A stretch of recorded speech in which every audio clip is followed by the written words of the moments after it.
কক্সবাজার মহেশখালী নৌ রুটে আনুষ্ঠানিকভাবে সি ট্রাক সার্ভিস চালু হয়েছে। আজ বেলা 11:15টার দিকে কক্সবাজারের নুনিয়ারছড়া BIWT এর ঘাটে সি ট্রাক সার্ভিসের উদ্বোধন করেন নৌ পরিবহন উপদেষ্টা M শাখাওয়াত হোসেন।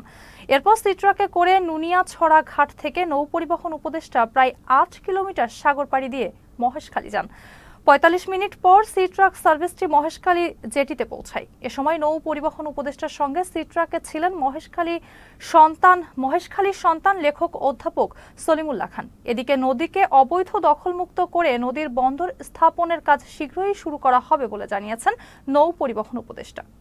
কক্সবাজার থেকেই আমরা আনুমানিক 12,000 একর বনভূমি সরকারের সিদ্ধান্ত হয়েছে তথাকথিত উন্নয়ন প্রকল্প থেকে বা ব্যক্তির সাথে ব্যবহার থেকে বন বিভাগকে দিয়ে দেওয়া হবে। এই প্রক্রিয়াটা চূড়ান্ত করা হচ্ছে। এটা হচ্ছে 1 নম্বর।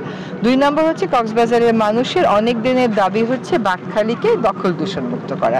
আজকে তো দেখতেই পেলেন বাকখালী এখন, আগে যখন পরিবেশ কর্মী ছিলাম পরিবেশ কর্মী হিসাবে আসতাম, এখন যেই মন্ত্রণালয়ের দায়িত্ব সেই মন্ত্রণালয়ের সাথে এসেছি এবং তারা বলছে যে তারা ফোরশোরকে নিয়ে নেবে এবং অবৈধ দখল যত তাড়াতাড়ি সম্ভব তারা উচ্ছেদ করবে।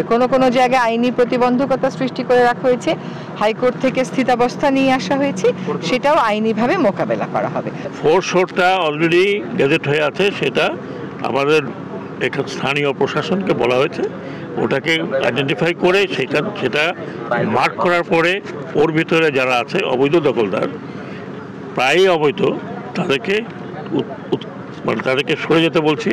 যদি সরে না যান তাহলে তখন তাদের বাড়িঘর ভাঙতে হবে আমাদের, সেটা আমরা করতে চাই না। ওনারা সরে যান, হ্যাঁ, কারণ ওনারা অবৈধ দখলদার আগে করে গেছেন, অনেক বছর চলছে এগুলো।